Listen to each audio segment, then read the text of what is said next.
Okay, hello YouTube. I'm going to play some more H4, H5 anonymously. We'll just see what kind of positions we get so I can explain them. So C4, this is... Okay, so far, going to try to make H5 look useful. This is actually kind of a, to play against a passive setup is kind of interesting because it's questionable how I can make H5 look useful, but at the same time, it's questionable how I'm going to end up significantly worse when White's not taking his share of the center either. So, I mean, after a few more moves, it's just, okay, I'm playing an English with C5 thrown in. I haven't really wasted a whole lot of other tempo, so I probably can't be significantly worse. And eventually H5 isn't going to look, once I get all my pieces developed, H5 isn't going to look great, but it's not going to look terribly silly either. So Bishop G4, everything's out. So now I'm pretty happy, everything looks fine. And now I just need to decide, I guess, how to improve from here now that I have all my pieces out. That could be an issue for him, but how do I take advantage of it? This is interesting. I know... I'll just come back. I'll just attack it directly and see what he does. Okay, E5. We're not going to give you our dark squared bishop, so I think the position is pretty close to equal now. I don't think this is anything special for either side. Now, if I can get in H3, I think that would be a good thing. I'm just going to maintain this bishop pair and maintain this kind of weird situation here. Make him solve that problem. That's like 90% of chess is just like, even if you play like a weird opening or whatever, like 90% of chess is just like making your opponent solve awkward problems. So F5, like, this could be even more awkward for him in a minute.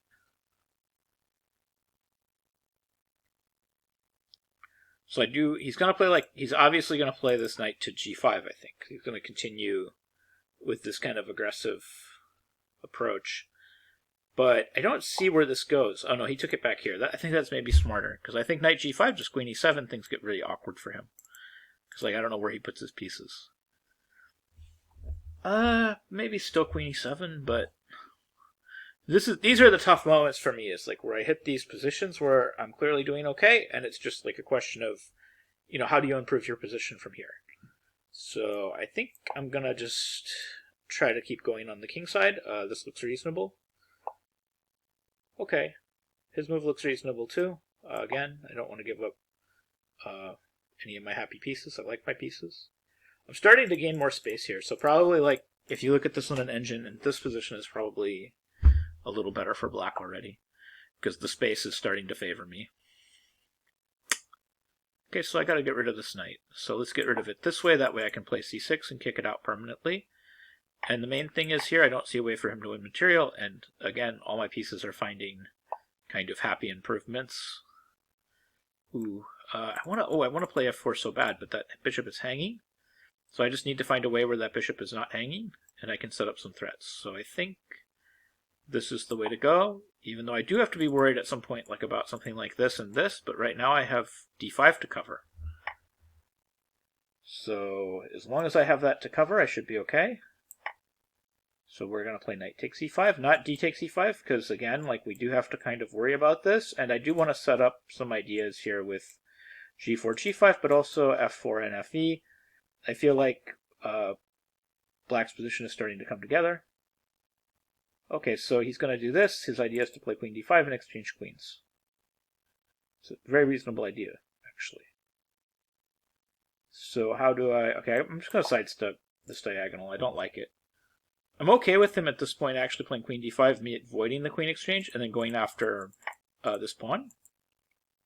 Because I feel like I have a strong enough attack on the king side that maybe he just shouldn't do that.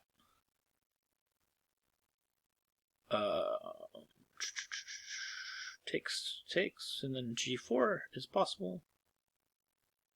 Let's give it a shot. I don't know if it's good or bad. Maybe I shouldn't have taken that knight. Eventually it could have gone to f1 though and stopped my attack completely.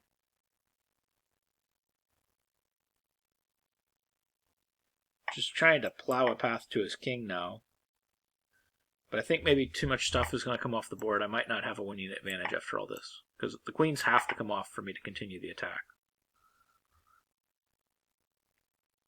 I think black's probably still a little better, like regardless, but I don't know if I have a winning advantage anymore.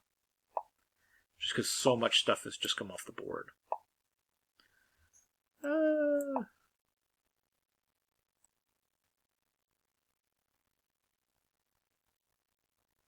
Will we find a way to continue attacking? Should I have exchanged? I don't know. Yeah, that's a free rook. I'll take it. Now I'm clearly winning. Probably just take his last piece if he gives it to me. I was thinking also just bishop b7, rook b8 should be winning. So here when I thought I was better, was I better? Like, that's the critical thing. I probably was. I probably didn't exact my advantage very well. Okay, that attack wasn't crazy on my part. I'm thinking just with my added space, like I'm a little bit better here. Amazingly not a lot.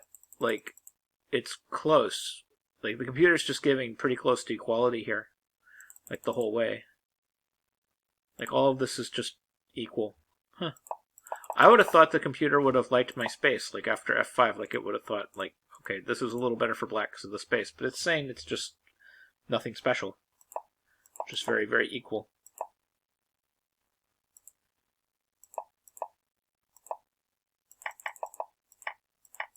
Okay, interesting. So that was just all equality. So yeah, I mean, when they play passively, like it's not bad to just kind of play passively, I guess, for white, but it's just totally equal position. Like again, like if you kind of want to get anything out of this, because like already like right here, this is just equality. If you want to get anything out of this, you really got to push your C pawn, your D pawn, and your E pawn against these passive H5 setups. That's really the only way to get an advantage with white. If they play H5 and you just play like a passive like English setup, like it's just equality, you know, with H5 thrown in. Like a lot of times in the English, even the symmetrical English, somebody will throw in H4 or H5 once you get to move, you know, 10 or 12 anyway. So if you're just going to hang back and you're not going to put any pressure on black, it doesn't really take advantage of H5, and it's hard to prove that H5 is a bad move later. One of the things about early wing moves like H4 and H5 is that it's not a hugely weakening move. Like if you just look at H5 like at the beginning of the game, like in a vacuum, like the move itself, even though of course the computer assessment goes way down, like it doesn't like it, but let's just ignore that for a second. The move itself isn't hugely weakening because the H pawns only control one square at a time. Whereas, like, if you move, like, the G pawn or something like that, like, that's a massively weakening move because you're weakening two different files. Like, you're weakening the F file and you're weakening the H file. And, of course, we all know moving the F pawn is a massively weakening move. But, again, it's because you're weakening two files. But, like, an H pawn by itself isn't massively a weakening move. So, it's a move like a lot of players will throw out down the road because we kind of want to get rid of our H-pawns or our A-pawns down the road.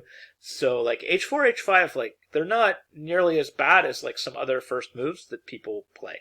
So it's kind of interesting in that regard. Well, anyways, hope you found this video helpful. Hope you learned something new about chess, and maybe this will help you if you want to play H4, H5 yourself. Thank you for watching.